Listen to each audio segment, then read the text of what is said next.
Welcome to মৌলিক study. মৌলিক স্টাডিতে তোমাদের সবাইকে স্বাগত। আজকে 30শে এপ্রিল 2024-এর কারেন্ট অ্যাফেয়ার্সের ইম্পর্টেন্ট প্রশ্ন নিয়ে চলে এলাম। তো চলো শুরু করা যাক। 1 নম্বর প্রশ্ন, আন্তর্জাতিক নৃত্য দিবস বা ইন্টারন্যাশনাল ডান্স ডে 2024 কবে পালিত হলো? এটা 29শে এপ্রিল পালন করা হলো। আন্তর্জাতিক নৃত্য দিবস প্রতি বছর 29শে এপ্রিল উদযাপিত হয়। নৃত্যের শিল্পের প্রতি বিশ্বব্যাপী শ্রদ্ধা হিসেবে শ্রদ্ধা জানাবার জন্য এটা পালন করা হয়।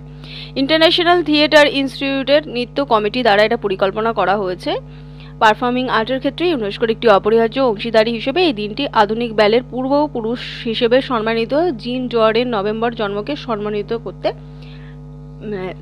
জিন জর্জেস নভেরের জন্মকে স্মরণ করতে এটা পালন করা হয়, যেটা প্রতি বছর 29শে এপ্রিল পালিত হয়ে আসছে। পরের প্রশ্ন 2 নাম্বার, সম্প্রতি কোন AI anchor global media award পেয়েছে? উত্তরটা হচ্ছে সানা। সানা ইন্ডিয়া টুডে গ্রুপ দ্বারা চালিত একটি নিউজ অ্যাঙ্কর ও লন্ডনে অনুষ্ঠিত মর্যাদাপূর্ণ ইন্টারন্যাশনাল নিউজ মিডিয়া অ্যাসোসিয়েশনের গ্লোবাল মিডিয়া অ্যাওয়ার্ডে অসাধারণ সাফল্য অর্জন করেছে। এই যুগান্তকারী এআই উদ্ভাবন দুটি লোভনীয় পুরস্কার অর্জন করেছে। এআই চালিত সাংবাদিকতার ক্ষেত্রে একটি টেল ব্লেজার হিসেবে এর অবস্থানকে মজবুত করেছে।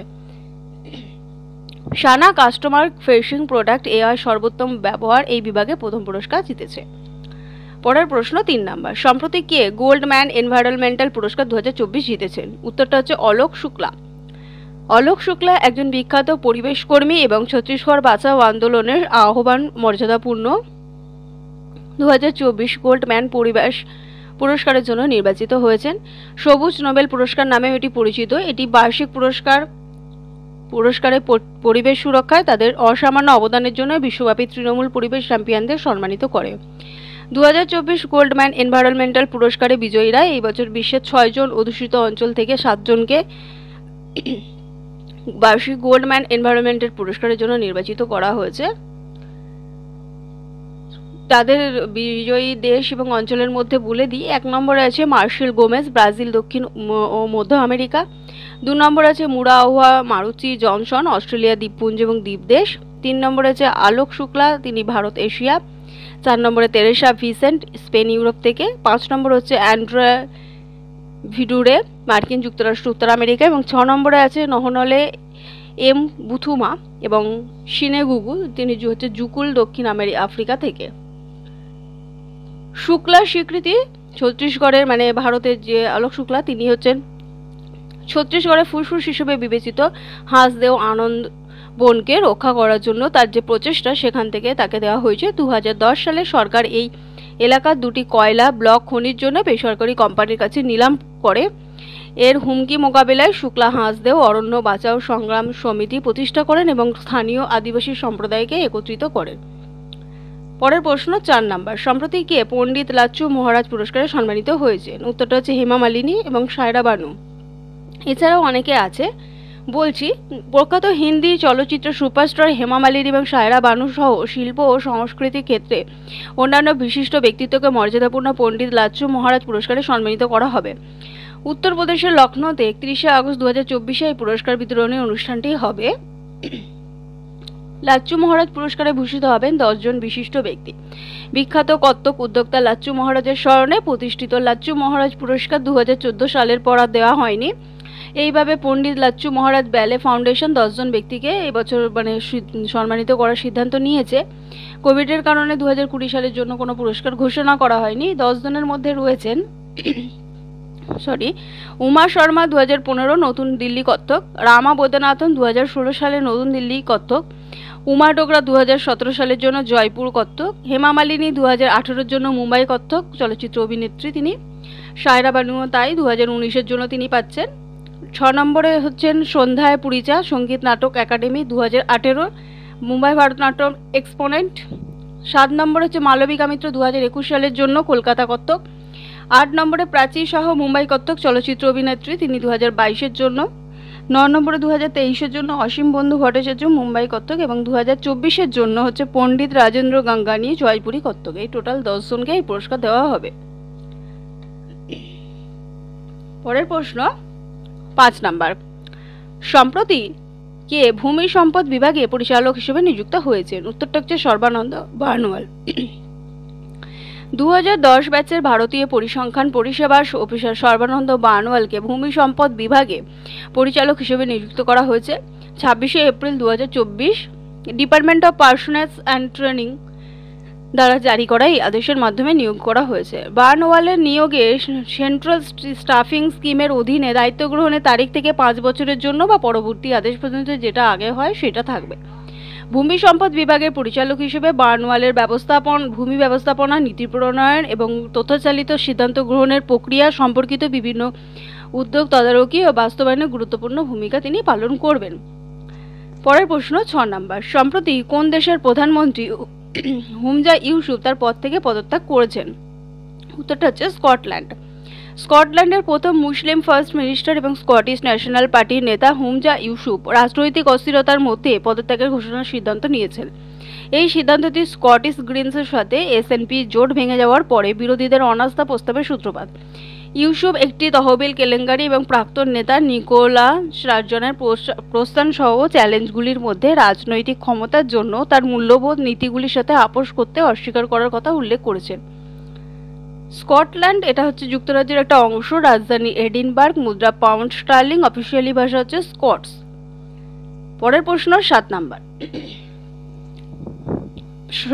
সম্প্রতি কোন দেশের শিল্পপণ্য গত 15 বছরে নয়াদিল্লির আমদানিতে 21% থেকে 30% বেড়েছে? এটা হচ্ছে যে চীন।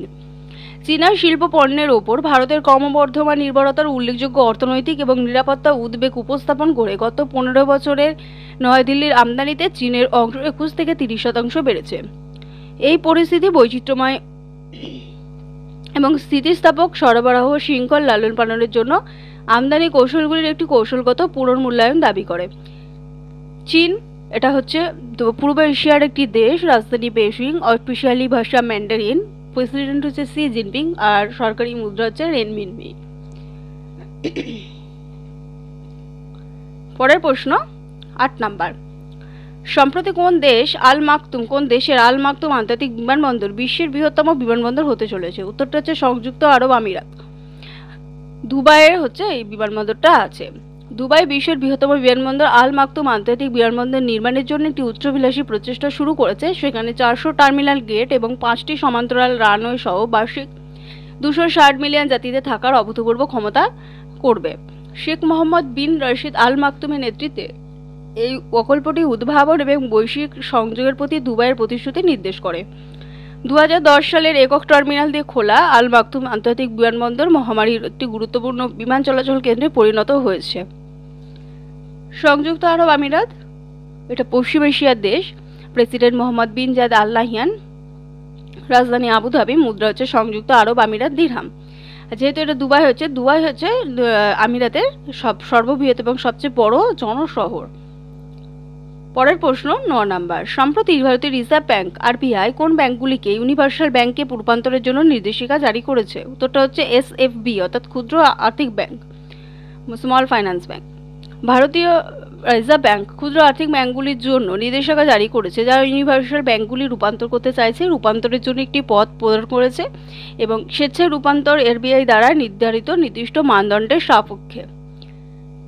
যোগ্যতার মানদণ্ডে কি করা হয়েছে? এসবিআই বলেছে যে 1000 কোটি টাকার মূল্য, কমপক্ষে 5 বছরের একটি সন্তোষজনক কর্মক্ষমতার ট্র্যাক রেকর্ড এবং তালিকাভুক্ত স্থিতি থাকতে হবে এবং তাদের বিগত 2 আর্থিক বছরে 3% বা তার কম গ্রস নন পারফর্মিং অ্যাসেট বা 1%-এর কম নেট এনপিএটা বজায় রাখতে হবে।